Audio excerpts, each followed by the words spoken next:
벌써 8월 마지막 주일을 맞이했습니다. 모두 어떤 여름날을 생각하면 이때가 기다려지고 선선한 날씨가 이렇게 기다려졌는데 그때가 찾아온 것 같습니다. 좋은 또 계절에 오늘 하나님을 또 예배함에 은혜를 주신 하나님께 감사를 드립니다. 오늘 저는 여러분에게 포도나무의 비밀이라는 제목으로 같이 말씀을 나누기를 원합니다. 저는 포도 참 좋아하고요. 벌써 시장에 가면 포도가 이미 나와 있지만 아무래도 추석 전후에 아주 가장 잘 익은 포도를 우리가 먹게 되지 않을까 싶습니다. 자, 우리가 성경을 보면 이스라엘에 많은 과일들이 있는데 그 가운데 이 포도나무가 성경에 많이 언급이 되어 있습니다. 그래서 포도나무에 관한 이야기들이 제법 많이 있는데 과연 이 포도나무가 열매로서만 우리가 이해할 것인가, 아니면 성경에서 이렇게 포도나무를 많이 비유로 이야기하는 이유가 무엇인가 라고 하는 사실을 우리가 좀 생각을 해보면서 포도나무에 비밀이 있다면 어떤 비밀이 있는지 포도나무의 비밀 이야기를 오늘 여러분과 함께 나누기를 원합니다. 자, 비유에는 감추어진 메시지가 담겨 있습니다. 그래서 우리가 복음서를 보면 예수님께서 비유가 아니면 말씀하지 않으신다 라고 이렇게 하실 정도로 비유가 예수님의 어떤 대화법에도 굉장히 중요하게 활용이 되었고, 사실 우리에게도 누군가에게 나의 어떤 생각이나 의사를 이렇게 표현하고 전달할 때 비유로 설명하는 경우들이 많이 있죠. 그래서 비유에는 감추어진 메시지가 담겨 있는데 예수님은 비유를 통해서 하나님 나라의 일을 많이 말씀하셨다는 거 우리가 충분히 이해할 수 있고요. 자, 그렇다면 비유를 하시는 이유가 뭘까? 그러면 여러분은 비유로 누군가에게 자신의 생각을 설명할 때 왜 비유를 여러분 드시나요? 거기에는 몇 가지 이유가 있는데, 하나는 비유를 통해서 상대방이 잘 깨닫고 그리고 이해하기 쉽게 하기 위해서 우리가 비유를 드는 거죠. 특히 어린아이들에게 어떤 질문에 답을 이렇게 줄 때 그것 말이야 하면서 비유로 설명하면 아이들이 훨씬 더 이해를 잘 하게 되는 거죠. 그 다음에 비유를 하시는 이유는 뭔가 하면 뜻을 정확하게 전달하기 위해서입니다. 자, 우리가 함께 경험한 것들은 굳이 비유가 아니어도 의사 전달만으로도 충분히 이해하고 내용을 우리가 이해합니다. 그런데 한 번도 가보지도 않았고 먹어보지도 않았고 경험하지 않은 사람에게 그것을 우리가 설명할 때는 비유로 말할 수밖에 없어요. 그래서 예수님이 비유로 말씀하신 이유는 뭔가 하면 하나님 나라의 일을 발을 땅에 딛고 살아가는 우리 인간들이 이해가 부족하겠죠. 경험이 부족하죠. 그리고 충분한 또 이해를 할 수 없습니다. 그러다 보니까 하나님 나라의 일을 비유로 말씀하지 아니하고는 그 의미를 다 전달할 수가 없기 때문에 예수님의 그 이야기 속에는 비유가 굉장히 많이, 그래서 비유는 어렵지 않아요. 누구나 공감할 수 있는. 그래서 이 포도나무도 하나의 비유거든요. 그래서 저도 예전에 이스라엘을 이렇게 가보면 우리나라에서 먹어봤던 이 포도보다 이 질겅질겅 이렇게 씹히는 그 식감과 단맛이 얼마나 다른지. 그래서 식사 때마다 이렇게 후식으로 식당에서 이 포도를 먹게 될 때 아주 맛있게 먹었던 그 기억이 있는데, 참 이스라엘은 포도가 이렇게 많이 나는 그런 또 산지예요. 그리고 또 이 포도나무는 쉽게 접할 수 있으면서 그 포도나무를 비유로 또 이렇게 활용하게 될 때 듣는 회중들은 쉽게 이해할 수 있는 그런 장점들이 있다라고 하는 것이죠. 자, 그런데 성경에서 포도나무는 뭘 의미하는가라고 하는 것을 우리가 먼저 깨달아야 될 텐데, 성경에서 포도나무는 이스라엘을 의미하고 나아가서는 구원받은 영적 이스라엘을 의미합니다. 그러니까 1차적으로는 팔레스타인에 살고 있는 이 유대인, 그들을 포도나무로 지칭하고, 그리고 오늘날은 예수 그리스도로 구원받은 모든 하나님의 백성들을 포도나무로 그렇게 비유를 하는 거예요. 그래서 이 포도나무는 바로 하나님 나라의 백성들에 대한 그런 의미를 담고 있다는 것을 우리가 이해하게 되는 거죠. 특히 우리가 구약 성경을 보게 되면 포도원, 또 포도나무, 또 포도 열매 등 이 포도나무에 관한 이야기들이 많이 언급되고 있습니다. 그래서 우리가 구약 성경을 보게 되면 여호와의 포도원이라는 말이 이사야서 5장에 언급되고 있고, 또 예레미야서 2장에 보면 여호와께서 심으신 귀한 포도나무, 이게 바로 이제 선민 이스라엘 백성을 그렇게 지칭하는 거죠. 또 호세아서 10장 1절을 보면 열매 맺는 무성한 포도나무, 이것도 역시 선민 이스라엘 백성들을 통한 수많은 하나님의 백성들이 이렇게 이제 열매처럼 많아지기를 원하는 그런 기대감을 표현하고 있다고 이렇게 볼 수 있습니다. 그리고 또 이스라엘의 역사를 보면 예수님 태어나기 직전에 마카비 시대라고 하는 시대가 있는데, 이 마카비 시대의 화폐에 이스라엘이 포도나무로 표현되기도 하는데, 바로 이런 예들을 통해서 이스라엘 사람들이 자신과 포도나무를 일치시켰다라고 하는 사실을 우리가 생각해 볼 수 있는 거예요. 그러니까 단순히 어떤 먹는 과일 열매로서만 친근감을 갖는 것이 아니라, 이스라엘 백성들은 신앙적으로 이 포도나무가 자신들과 하나님과의 관계에서 대단히 중요한 관계성을 가지고 있을 뿐만 아니라, 바로 자신들이 하나님 앞에 포도나무와 같은 존재라고 하는 사실을 생각을 하고 있었다라고 하는 거죠. 자, 그래서 오늘 우리가 이 본문 성경을 보게 되면 나는이라고 하는 표현이 계속 반복적으로 언급되고 있습니다. 그래서 한 7번 정도 이렇게 언급이 되는데, 자, 나는 뭐뭐이다 라고 이렇게 표현을 하는 거죠. 그러니까 쉽게 말하면 나는 포도나무다. 누가 그렇다는 거예요? 예수님이 포도나무다 라고 하는 사실을 강조하는 거죠. 그래서 이 성경에서 7번이나 나는 뭐뭐이다 라고 이렇게 강조하는 요 하나의 어법이 굉장히 중요한 의미를 가지고 있습니다. 헬라어로는 에고 에이미라고 이렇게 표현하는데, 에고 에이미의 이런 양식으로 자신이 참 포도나무 되심을 정언적으로 선포하는 것입니다.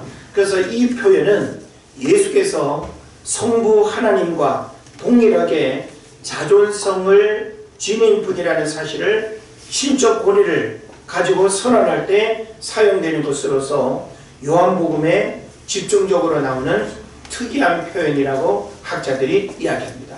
그래서 나는 참 포도나무다 라고 할 때 바로 그 나는 누굴 의미하는 거예요? 예수님을 의미하는 거죠. 그래서 예수님이 참 포도나무라고 하는 것은 참 포도나무가 아니라는 무언가가 있다라고 하는 거죠. 그러니까 참이 강조되는 것은 참이 아닌 거짓된 무언가가 있다라고 하는 것을 우리에게 설명하는 겁니다. 그래서 예수님이 자신을 참 포도나무라고 하는 것은 반대로 참 포도나무가 아닌 이스라엘을 문제 삼는 거예요. 그러니까 이스라엘 백성들이라고 다 하나님의 선민으로 구원받고 사랑받고 축복받는 참 이스라엘의 열매들이 아니다라고 하는 것이죠. 그리고 오늘날도 모든 사람들이 다 구원받고 하나님의 축복의 그 자녀들이 되기를 원하지만 모든 사람들이 다 그 열매의 반열에 있는 것은 아닌 것을 우리가 이해하게 되는 거죠. 그래서 구약에서도 이사야가 노래하고 있는 여호와의 포도원에 나타나는 그 중심 사상은 이사야서 16장을 보게 되면 포도원이 황무하게 되었다는 거예요. 자, 포도원이 황무하게 되었다는 것은 그 포도나무 상태도 좋지 않을 뿐만 아니라 포도나무에서 기대할 수 있는 열매가 없다라고 하는 것을 의미하는 거예요. 그러니까 하나님은 이 이사야 선지자를 통해서 이스라엘 백성들이 그 포도나무와 같은 그런 그 관계성 속에서 풍성한 열매 맺는 그 백성들이 되기를 원하는데 영적인 타락과 불법과 그리고 악행으로 말미암아 하나님 앞에 버림받을 수밖에 없는, 그래서 그 포도원이 황무하게 되었다라고 하는 것을 우리에게 언급하는 겁니다. 또 예레미야서 2장에 보게 되면 예레미야는 이스라엘이 야생의 포도나무로 태워되었다고 탄식하고 있어요. 그러니까 극상품 좋은 포도나무 열매가 되어야 되는데 야생 들포도나무 열매가 됐다라고 하는 사실은 뭘 의미하겠어요? 변질됐다는 거죠. 그들이 하나님의 백성으로 구별된 삶을 살고 영적인 축복의 자리에 그들이 있어야 되는데 그러하지 못하다라고 하는 것을 언급하는 것입니다. 또 호세아서 10장 1절에도 보면 헛된 포도나무라고 그렇게 외치고 있어요. 그러니까 이스라엘 백성들에 대한 그 포도나무에 대한 비유와 그 의미가 굉장히 중요하게 강조되고 언급됐는데 시간이 지나면서 그 포도나무로 지칭되는 이스라엘 백성들이 하나님 앞에 버림받을 수밖에 없는 존재, 그리고 변질되고 타락한 이스라엘 백성들의 모습을 역시 이 포도나무로 이렇게 설명하고 있다라고 하는 것입니다. 그래서 이러한 사실들을 고려할 때 예수께서 자신을 참 포도나무라고 칭하시는 것은 대단히 중요한 의미가 있다라고 하는 사실을 우리가 생각해 보는 거죠. 그러니까 참 포도나무가 되지 못하는 이스라엘 백성들에게 있어서 참 포도나무 되시는 예수님은 대단히 중요한 관계성으로 필요하다라고 하는 것을 우리에게 말해 주는 겁니다. 그래서 이스라엘 사람들에게 있어서 민족적으로 가장 중요한 두 나무가 있다고 한다면 감람나무와 포도나무입니다. 그래서 이 감람나무와 포도나무는 종교적으로 그리고 또 일상 속에 생활적으로도 아주 중요한 나무입니다. 그래서 우리가 성경을 보게 되면 감람나무, 오늘날 올리브 나무가 될 텐데 식용으로도 사용되지만 하나님 앞에 등잔 기름으로도 그리고 여러 가지 또 약용으로도 활용되는 것 우리가 충분히 이해할 수 있습니다. 그리고 또 포도나무 열매도 역시 이런 식음으로 포도즙이라고 하는 것은 우리가 물을 먹는 것처럼 반드시 매일매일 먹어야 하는 식용 음료로서 굉장히 중요한 부분이었어요. 우리는 이 포도즙과 포도주를 좀 구분할 필요가 있는데 포도주는 알코올로 이렇게 이제 변화된 그런 이제 그 음식이라고 한다면 포도즙은 물처럼 마시게 되는 그런 음료가 되는 겁니다. 그래서 이 포도나무와 감람나무는 이스라엘 백성들이 그 땅을 살아갈 때 대단히 중요한 나무요, 대단히 중요한 열매다라고 하는 사실을 우리가 이해할 수 있습니다. 자, 그런데 오늘 우리가 주목하게 되는 것이 포도나무가 이제 되니까 이 포도나무 비유의 목적, 예수님께서 이 포도나무를 통해서 우리에게 하시고자 하는 메시지의 핵심이 무엇일까? 이걸 이제 우리가 생각을 해야 되는데 포도나무의 교훈의 목적은 어디에 있는가 하면 열매에 있습니다. 그러니까 우리 신앙생활에 있어서 처음 예수님을 믿는 것도 중요하고 과정도 중요하지만 마지막 구원이라고 하는 그 열매가 없으면 아무 소용이 없겠죠. 그러니까 이 포도나무에 있어서 가장 중요한 가치와 의미와 목적은 열매다라고 하는 사실이에요. 그래서 여러분이 뭐 포도나무 3억 개는 심어도 포도나무를 뭐 심어서 키워보거나 내가 직접 그 나무에서 열매를 따먹는 일은 뭐 별로 경험이 없을 거예요. 근데 뭐 포도나무는 뭐 아주 이렇게 보기 힘든 나무는 분명히 아니니까 이 넝쿨 이 나무로서 이 포도나무는 열매 외에는 어떤 용도로도 한마디로 말하면 부적합합니다. 예. 여러분 포도나무에서 열매를 빼고 난 다음에 이 포도나무에서 사람이 어떤 가치를 부여할 수 있겠어요? 건축 자재로 활용할 수 있을까요? 기둥을 할 수 있습니까? 예? 어디에 활용될 수 있겠어요? 전혀 부적합합니다. 혹은 땔감으로 우리가 사용한다 하더라도 뭐 그 가느다란 가지 불은 붙겠지만 그렇게 화력이 좋지 않습니다. 뭐 액세서리로도 부적합합니다. 장식용이나 혹은 관상용으로도 부적합합니다. 혹은 뭐 포도나무에 꽃을 본다 하더라도 포도나무에 나는 꽃을 보기 위해서 나는 포도나무를 심어 이런 사람이 있을까요?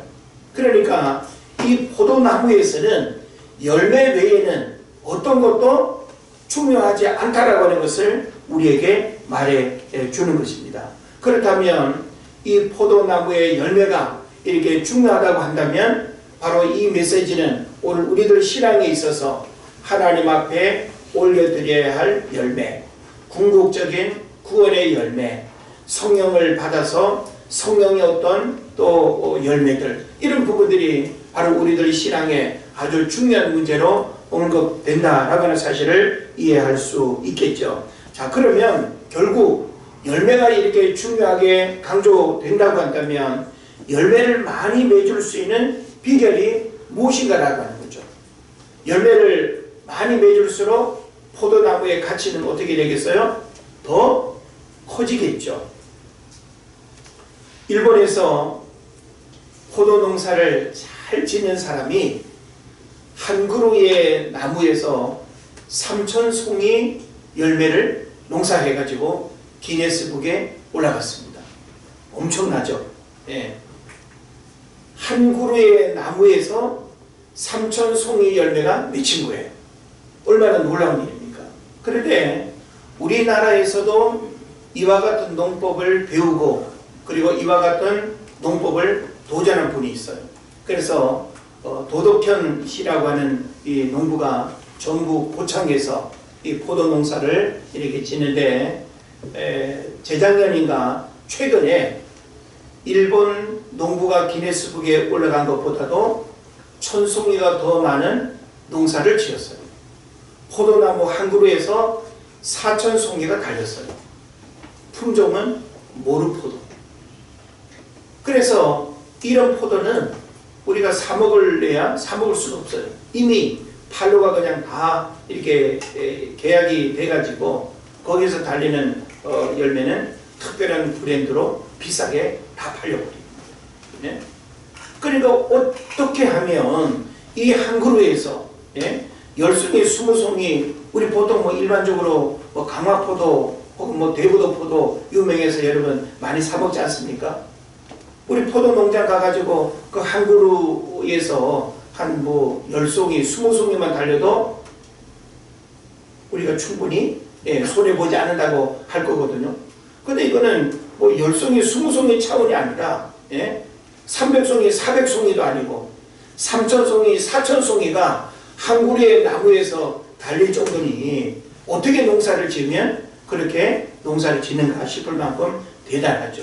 물론 여러분이 농사꾼이 아니기 때문에 뭐 그런 농사에 대한 관심이나 도전을 할 이유는 없겠습니다만은 중요한 것은 뭔가 하면 이렇게 한 그루의 포도나무에서 엄청난 열매가 맺어질 수도 있구나라고 하는 사실을 생각하면 여러분 한 사람 한 사람을 통해서 열매 맺을 수 있는 가능성은 우리의 생각과 우리의 환경과 우리의 이성을 초월해서 일어날 수도 있겠다라고 하는 것입니다. 누가 역사하면 포도원 주인 되시고 포도나무 한 그루 한 그루를 직접 키우시는 예수님께서 여러분을 통해서 엄청난 열매를 맺게 하실 수 있다라고 하는 사실을 깨달으시고, 여러분 한 사람 한 사람을 통해서 오늘 이 시대를 살아가게 될 때 수많은 열매를 맺는 일들이 일어나기를 주의 이름으로 축복을 드립니다. 자, 그러면 열매를 많이 맺는 것이 포도나무의 목적이고 존재의 이유라고 한다면 거기에는 비결이 있겠죠. 그죠? 자, 그러면 성경에서 우리에게 요구하는 열매라고 하는 것은 포도밭의 그런 열매는 아니겠죠. 삶의 열매, 신앙의 열매, 하나님 앞에 고백되어지는 그런 열매가 주님이 원하시는 열매일 거예요. 그죠? 그렇다고 한다면 열매라고 하는 것은 이유 없이 맺히지 않습니다. 농부의 특별한 어떤 수고와 열매가 맺어질 수밖에 없는 그런 어떤 방법을 무시하고 맺어지는 열매는 없다라고 하는 거예요. 열매가 많이 맺어진다는 것은 열매가 많이 맺어질 수밖에 없는 그만한 이유가 있겠죠. 농부의 특별한 수고와 혹은 또 뭐 유기농법으로 혹은 또 다른 일반 농부들이 알지 못하는 그런 방법을 분명히 했을 거예요. 그렇다고 한다면 주님이 우리를 통해서 열매 맺기를 원하신데, 가지인 우리들이 가지의 열매들이 이렇게 맺어지는 그런 역사들이 일어나려면 어떻게 해야 되겠는가라고 하는 거죠. 성경에서 우리에게 그 중요한 답을 주고 있는데, 첫째로는 우리는 가지로서 포도나무이신 예수님에게 붙어 있어야 된다는 거예요. 예? 한번 따라 합시다. 붙어 있어야. 붙어 있어야 된다는 게 무슨 말인지 알죠? 예. 어리면 어릴수록 생명은 부모에 붙어 있어야 하고 모체에 가까이 붙어 있어야 사는 거예요. 동물의 세계에서도 새끼들이 부모와 떨어지면 포식자의 먹잇감이 됩니다. 어린아이들이 엄마의 치맛자락이라도 붙들고 가까이 있지 않으면 어떻게 될까요? 잃어버리는 거예요. 오늘날도 매년 수백 명, 수천 명의 사람들이 실종되고 어린아이들을 잃어버리는 그런 일들이 많이 벌어집니다. 왜 그럴까요? 떨어졌기 때문에. 부모와 떨어지고 가정과 떨어지고 붙어 있어야 할 그 자리로부터 분리되어질 때 인생의 고통과 불행이 찾아오는 것이죠. 그래서 우리가 2절, 4절에 보면 붙어있지 아니하며 이렇게 언급하고 있어요. 자, 붙어있지 아니하면이 지금 반복적으로 언급되는 것은 뭘 강조하는 거예요? 붙어 있어야 한다는 것을 강조하는 거죠. 그러면 여기 붙어 있어야 된다라고 하는 것이 과연 뭘 의미하는가를 우리가 생각을 해야 되는데, 자, 붙어 있어야 할 가지가 포도나무에서 분리된다라고 하는 것은 뭘 의미할까요? 죽음이죠. 죽음을 의미하는 것이고, 더 이상의 열매를 기대할 수 없는 상태, 그걸 의미하는 거예요. 자, 우리 그리스도인을 여러분 어떻게 정의할 수 있겠습니까? 제가 어느 책을 보니까 그리스도인에 대한 설명을 이렇게 표현하는데, 그리스도에게 붙어있는 사람, 이게 그리스도인이에요. 자, 여러분이 그리스도인이라고 말하고 싶다면 그리스도에게 붙어 살아가는 사람이 그리스도인이라는 거예요. 그러면서 이런 표현을 쓰는데, 교회 다니는 사람이 그리스도인이 아니다. 세례를 받은 사람도 그리스도인이 아니다. 교회에서 결혼 예식을 한 사람도 그리스도인이 아니다. 주일 예배 참석했다고 해서 그리스도인도 아니다. 헌금을 많이 하고 교회를 세웠다고 해서 그리스도인이 아니라. 우리는 피상적으로 생각하면 그 정도의 이유라면 얼마든지 우리 자신이 그리스도인이라고 자처할 수 있는데, 그런 조건으로는 진짜 그리스도인이 되지 못한다는 거예요. 그리고 오늘날 우리가 얼마나 잘못된 그리스도인의 모습으로 살아가고 있는가라고 합니다. 겉으로는 붙어 있는 것 같아요. 주일날도 교회 오고 교회라고 하는 이 관계성을 깨뜨리지 않고 살아가고 있으니까 그리스도인이라고 보여지는데, 실질적인 이면의 모습은 주님과 분리된 모습으로 내 욕심에 그냥 내가 좋아서 내 마음대로, 이건 진정한 그리스도인의 모습이 아니다라고 하는 것입니다. 그래서 인생 최대의 사건이 우리에게 무엇인가 라고 할 때, 내가 그리스도에게 어느 날 붙어있는 사건, 이걸 다른 말로 구원이라고 하는 거예요. 그러니까 구원이라고 하는 것은 분리된 삶의 자리에서 주님께로 붙어버리는 사건이 구원이 됩니다. 그래서 구원이 뭡니까? 건져냈다는 뜻이잖아요. 예? 건져내서도 아무데나 던져버리고 너 혼자 살아가 아니라, 건져냈다라고 하는 것은 더 이상 버려지지 않고, 더 이상 분리되지 않고, 더 이상 주님과 함께하는 그 삶이 진정한 구원이라는 거죠. 그러니까 우리가 구원받았다라고 하는 것은 주님께 딱 붙어서 어딜 가든지 함께하고, 어떤 상황 속에서도 주님을 떠나지 아니하고, 이게 바로 진정한 구원이고 그리스도인의 모습이라고 하는 것을 우리에게 말해주는 것입니다. 그래서 로마서 11장 17절 18절 말씀을 보면, 가지는 자랑하지 말라, 뿌리가 가지를 보존한다, 이런 표현이 있어요. 뿌리는 누구겠습니까? 우리를 붙들고 있고 가지에 영향력을 미치는 하나님, 예수 그리스도, 그분이 바로 우리에게 가장 중요한 분이라고 하는 사실을 우리가 깨달아야 돼요. 자, 그래서 우리는 붙어있지 아니하면 이라고 하는 이 말씀을 통해서 우리의 신앙을 점검할 수 있어야 돼요. 내가 교회를 다니고 있는 이 자체가 그리스도인의 모습이 아니라고 하는 거예요. 신앙적인, 보이지 않는 영적인 측면에서 늘 주님과 영적 합일의 그런 관계, 주님과 분리되어 있지 않는 그런 어떤 삶, 모든 일들 속에 그 하나님이 내 삶의 중심이 되고, 그리고 내 모든 삶의 이유와 목적이 예수 그리스도에게 있는, 이것이 바로 분리되지 않은 주님과의 삶임을 우리에게 언급하고 있는 것입니다.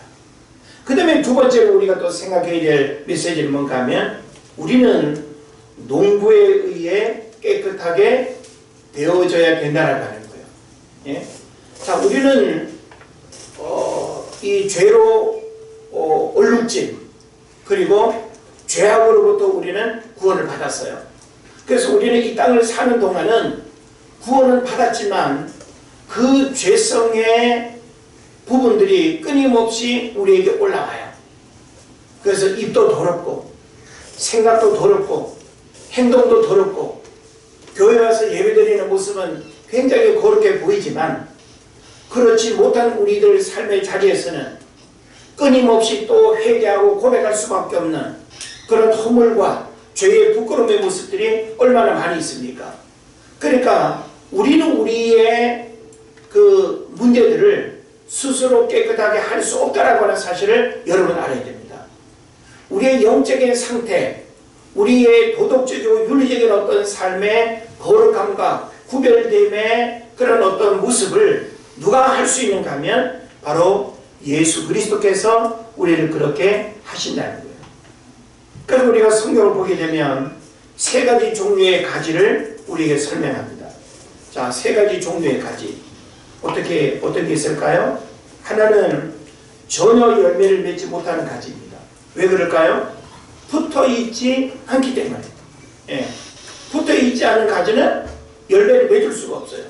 저도 가끔씩 옥상에 여러 화분들 이렇게 가꾸면서 어쩌다가 이렇게 만져보면 겨우 그냥 그 가지가 줄기에 겨우 이렇게 붙어서 살아있기는 살아있는데 살아있다고 말하기 어려운, 그래서 톡 건들면 그냥 떨어질 수밖에 없는, 그리고 어떤 건 이미 떨어져서 며칠 전에 떨어져 가지고 조금 어떤 기운이, 생명의 기운이 남아있긴 하지만 이미 죽어있는 상태, 뭔지 여러분 아시죠? 그러니까 가지가 붙어있지 아니하면 열매를 맺을 수 없는 이런 하나의 가지가 있다라고 하는 것입니다. 그 다음에 또 하나는 열매를 조금 맺는 가지가 있다는 거예요. 열매를 조금 맺는 가지. 자, 열매를 조금 맺는 가지는 왜 조금 맺을까요? 문제가 있겠죠. 그죠? 조금 맺을 수밖에 없는 또 이유가 분명히 있을 것이다 라고 하는 거죠. 그리고 또 마지막은 더 풍성히 맺는 가지가 있는 것입니다. 더 풍성히 맺는 가지. 그래서 우리가 2절을 보게 되면 농부 되신 하나님이 우리를 깨끗하게 하신다라고 이렇게 표현하고 있어요. 그러니까 우리의 신앙과 우리의 삶을 거룩하게, 구별되게, 깨끗하게 하시는 그 분은 오직 예수님밖에 없는 것입니다. 그런데 우리가 2절 말씀을 좀 보면요. 자, 2절 말씀 우리 한번 좀 읽으면서 같이 한번 합독하겠습니다. 시작. 무릇 내게 붙어 있어 열매를 맺지 아니하는 가지는 아버지께서 그것을 제거해 버리시고, 무릇 열매를 맺는 가지는 더 열매를 맺게 하려고 하여 그것을 깨끗하게 하시느니라. 예. 자, 여러분 여기 2절 말씀을 잘 깨달아야 되는데, 자, 여기 2절 말씀을 보면 열매를 맺지 아니하는 가지는 어떻게 한다고요? 아버지께서 그것을 제거해 버리시고 라고 이렇게 표현하고 있습니다. 자, 보통 이 과수원을 이렇게 이제 운영을 하게 되면 봄, 가을에 가지치기, 우리 전지한다 그러죠. 가지치기라고 하는 게 굉장히 중요하죠. 죽은 가지 잘라내고, 혹은 또 내년에 또 열매 맺을 가지들을 관리하고 하는 차원에서 전지, 가지치기는 분명히 필요합니다. 그런데 포도나무는 가지치기라고 하는 부분을 여러분 새롭게 이해해야 돼요. 일반 이렇게 서 있는 나무들은 가지치기를 필요로 하지만, 예, 포도나무는 동굴식물이죠. 땅을 기어다니는 나무예요. 그렇기 때문에 이파리도 지저분해 줄 수 있고 또 열매도 지저분해 줄 수가 있는 것이죠. 자, 그래서 여기서 제거해 버린다라고 하는 이 말을 우리는 우리 성경의 어떤 문자적인 이해로만 우리가 본다면 잘라버리다, 제거해버리다, 이렇게 우리가 쉽게 이해할 수 있어요. 근데 그런 의미가 아니다라고 하는 겁니다. 그래서 제가 읽은 그 책인데, 포도나무의 비밀이라고 하는 브루스 윌킨스가 쓴 그 책을 보면 이 제거하다라고 하는 이 단어가 헬라어로 아이로라고 하는 단어를 쓰는데, 들어올리다, 집어올리다, 받쳐주다, 이런 뜻을 가지고 있다는 거예요. 얼마나 특별합니까? 예? 우리가 쉽게 제거해 버린다라고 하는 것은 열매 맺지 않으니까 뚝뚝뚝 잘라버리는 거 얼마나 쉽겠어요. 그러면은 열매 맺을 가지가 과연 살아남을까요? 예? 근데 지금 여기서 언급하고 있는 이 제거해 버린다라고 하는 이 단어는 잘라버리고 제거해버리는 그 의미가 아니라 들어올리고, 왜냐하면 지금 들어올려진 상태가 아니기 때문에 바닥에 기어다니는 이 동굴이 햇볕을 잘 받지 못한다든지, 혹은 비가 오거나 하면 이렇게 어떻게 되겠어요? 이파리도 막 그냥 묻고 또 이렇게 뒤범벅이 되지 않겠습니까? 그래서 받침대를 세워주고 가지를 잡아주고 지저분한 것을 청소해주고, 이게 바로 이 단어의 의미라는 것입니다. 자, 이런 측면에서 우리가 생각을 해본다면, 만약에 여러분들이 열매 맺어야 할 가지로 하나님 앞에 구원받았는데 하나님이 원하시는 때에 하나님이 원하시는 열매를 맺지 못해. 그러면 김집사 또, 이집사 또, 김권사 또 이렇게 다 잘라버리면, 예? 열매 맺을 백성들이 있겠어요, 없겠어요? 없어요, 사실. 예? 그런 측면에서 보면 우리는 열매 맺기를 원하는 그런 신앙 고백과 그런 마음을 갖지만, 사실 우리가 하나님 앞에 열매를 고백하고 열매를 드리는 그런 신앙의 모습들이 얼마나 여러분 만족하시나요? 늘 우리는 열매 맺지 못하는 그런 불만족의 모습들을 우리가 다 가지고 있다라고 하는 거죠. 그래서 열매 맺지 못하는 가지를 그때그때마다 잘라버린다고 한다면 살아남을 가지는 아무것도 없다는 거예요. 그런데 바로 예수님께서 연약하고 뭔가 세상에 이런 지저분한 것들로 이렇게 매이고 또 더러워져서 제대로 열매 맺지 못하는 우리들을 어떻게 하신다는 거예요? 포도원 주인이 닦아내고 기둥으로 받쳐서 세워주고 하는 것처럼. 그래서 이 포도나무의 비밀이라고 하는 책을 읽어보면 브루스 윌킨스라고 하는 이 목사님이 미국의 어느 집회를 이렇게 이제 갔다가 어느 지역에서 포도 농사를 짓는 목사님을 만나게 된대요. 그래서 이 본문에 대한 내용을 이제 이해하냐고 그분이 묻더래요. 그래서 내가 조금은 이해한다고.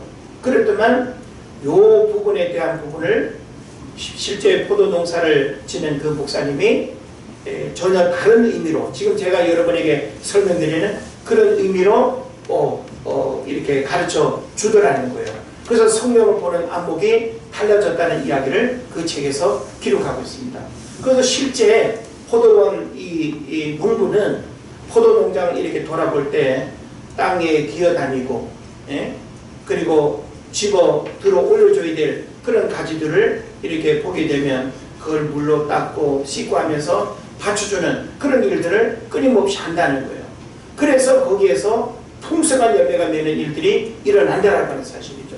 그러면 우리 그리스도인들도 연약함으로 보면 말도 연약하고 감정도 연약하고 행동도 연약하고 그런 모습에서 하나님의 영광을 가리우는 그런 부분들이 얼마나 많습니까? 우리가 신앙의 열매라고 하는 것은 우리의 언어뿐만이 아니라 우리의 어떤 행동 하나하나가 하나님 앞에 열매를 드러나야 되는데 우리가 부끄러운 모습들이 얼마나 많아. 그죠? 쉽게 욕하고 쉽게 그냥 감정 표현하고 쉽게 그냥 짜증내고 쉽게 그냥 누군가를 미워하고 정죄하고 이게 뭔 열매가 되겠어요? 그러면 그렇게 열매 맺지 못할 때마다 하나님께서 다 가위로 다 잘라버리면 열매를 누가 맺겠어요? 그러니까 오히려 하나님은 이런 연약한 우리들을 제거해 버리는 것이 아니라 끊임없이 우리를 어떻게 할까요? 위로하시고 할렐루야 용기 주시고 다시금 우리를 일으켜 주시고 그리고 때로는 정말 하나님 앞에 잘못하고 믿음으로 살지 않을 때는 어떻게 할까요? 성경에서 아주 중요한 메시지를 우리에게 주는데 징계라고 하는 것이 있는 거예요. 징계와 책망. 그래서 제거해 버린다라고 하는 이 단어는 징계와 책망이라고 하는 단어로 우리가 조금 또 변형해서 이해할 필요가 있는 거예요. 그래서 히브리서 12장에 보면 징계에 대한 말씀을 쭉 이렇게 설명하고 있는데 히브리서 12장 5절 6절에 보면 내 아들아 주의 징계하심을 경여기지 말라. 그에게 꾸지람을 받을 때에 낙심하지 말아라. 주께서 그 사랑하시는 자를 징계하시고 그가 받아들이는 아들마다 채찍질 하십니다. 또 12장 11절에 보면 무릇 징계가 당시에는 즐거워 보이지 않고 슬퍼 보이나 후에 그로 말미암아 연단받은 자들은 의와 평강의 열매를 맺습니다. 징계와 연단을 통해서 의와 평강의 열매를 맺게 된다는 거예요. 그러니까 여러분 우리가 연약해서 때로는 징계를 받고 열매 없는 모습으로 살아갈 때 하나님이 우리를 징계를 통해서 열매 맺는 그런 모습으로 우리를 회복시켜 주신다면 그게 축복이라는 거예요. 결코 하나님은 징계를 통해서 우리가 회복되기를 원하고 열매 맺기를 원하지 어설퍼 보인다고 말썽 부린다고 걸린 돌처럼 보여진다고 그때그때마다 무서운 말씀의 전지가위를 가지고 우리를 뚝뚝뚝 그렇게 잘라버리는 분이 아니다라고 하는 사실을 여러분 잘 깨달으시기를 바랍니다. 자, 그 다음에 우리가 또 생각해야 될 메시지는 뭔가 하면 우리가 날마다 주 안에 거함을 연습해야 된다라고 하는 거예요. 너희가 내 안에 내 말이 너희 안에 거하면 지금 그 부분 이제 계속 언급하고 있지 않습니까? 그래서 4절, 5절, 6절, 7절에 보면 거하다, 예? 거한다라고 하는 이 표현을 반복적으로 하고 있는데, 이 거함은 하나님의 제한이 아니고 요청도 아니고 명령이에요. 예. 그러니까 우리가 주님 안에 거한다라고 하는 이 삶의 요구는 우리의 선택의 문제가 아니라 명령으로 지켜야 될 문제라고 하는 사실을 가르쳐 주고 있는 것입니다. 그리고 특별히 7절에서 너희가 내 안에 거하고 라고 했죠. 너희가 내 안에 거하고 내 말이 너희 안에 거하면 무엇이든지 원하는 대로 구하라. 그리하면 이루리라. 자, 여러분, 무엇이든지 원하는 대로 구하면 이루어지는 비결, 그게 뭐예요? 주님 안에 거하는 거예요. 다시 말하면 여러분이 주님과 상관없이 살아가면서 기도만 한다고 응답받기를 원한다면 그것은 하나님을 우롱하는 거예요. 성경의 영적인 법칙은 하나님과의 영적인 관계를 깨뜨리고 하나님과의 영적인 친밀감이 유지되지 않으면서 나의 어떤 열정만으로 떼쓰듯이 하나님 앞에 무언가를 요구하고 기도한다고 해가지고 응답의 역사들이 일어나는 게 아니다라고 하는 것입니다. 그래서 이런 삶, 다시 말하면 예수 안에 구한다라고 하는 것은 바로 그분과의 영적 사귐을 지속적으로 가지는 것을 의미한다고 말합니다. 예?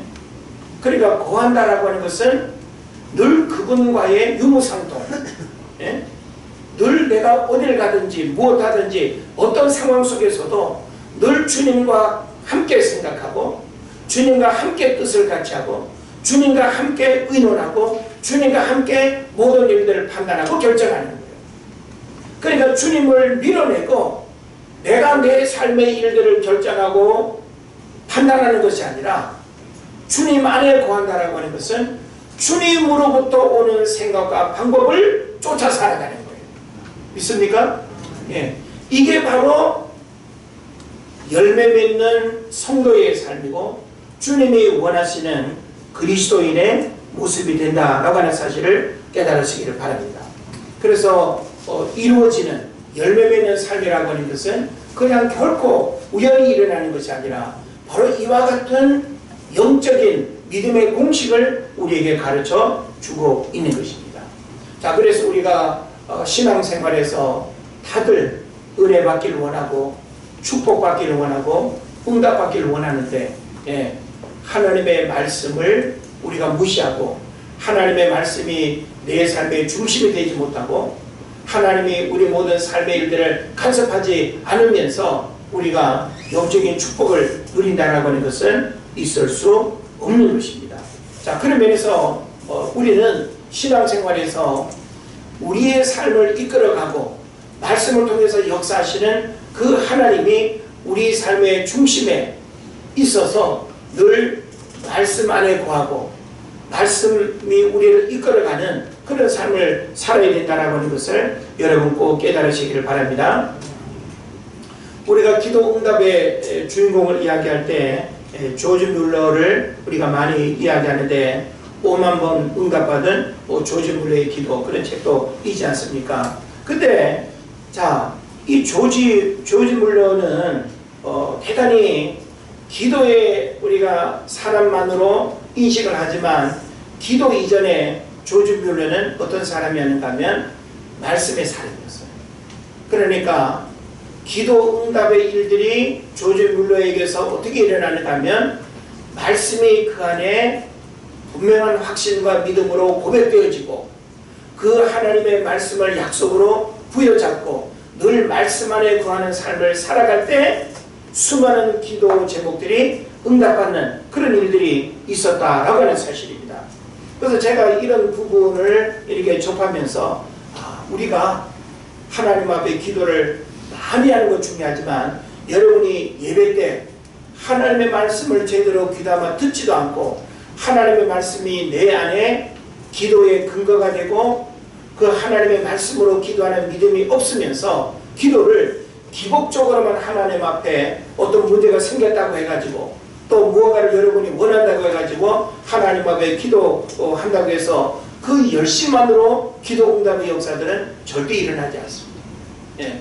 그러니까 여러분이 별나게 소리치고 금식하고 그렇게 하지 않아도 여러분이 하나님의 말씀의 약속을 분명히 믿음으로 고백하고 그 말씀의 약속을 부여잡고 기도한다면 그것이 바로 기도 응답의 비결이 된다라고 하는 사실을 여러분 깨달으시기를 바랍니다. 그래서 성경에서 이 조주별로는 약속의 말씀을 찾고 그것을 따라 하나님 앞에 강구했다고 합니다. 그리고 그의 사역 60년에 7,200만 달러를 기도로만 응답받았다고 이야기합니다. 그래서 조지 물러에 대한 이야기를 길게 하기를 원치 않습니다만은 중요한 메시지는 뭔가 하면 바로 이런 주인공들이 우리들 신앙생활 속에서 부러움의 어떤 인물로만 바라볼 것이 아니라 여러분 자신이 그와 같은 축복의 주인공이 되고 기도 응답의 삶을 살기를 원한다고 한다면 바로 그와 같은 믿음의 원리들이 나에게도 적용되어지고 순종되어질 때 그런 삶을 살아갈 수 있다라고 하는 겁니다. 그래서 오늘 저는 이 본문의 말씀을 통해서 포도나무의 비밀이라고 하는 이 제목으로 말씀을 드렸는데, 포도나무 그냥 생각나는 과일 열매로서 우리가 포도나무를 이해할 것이 아니라 성경에서 언급하고 있는 이 포도나무가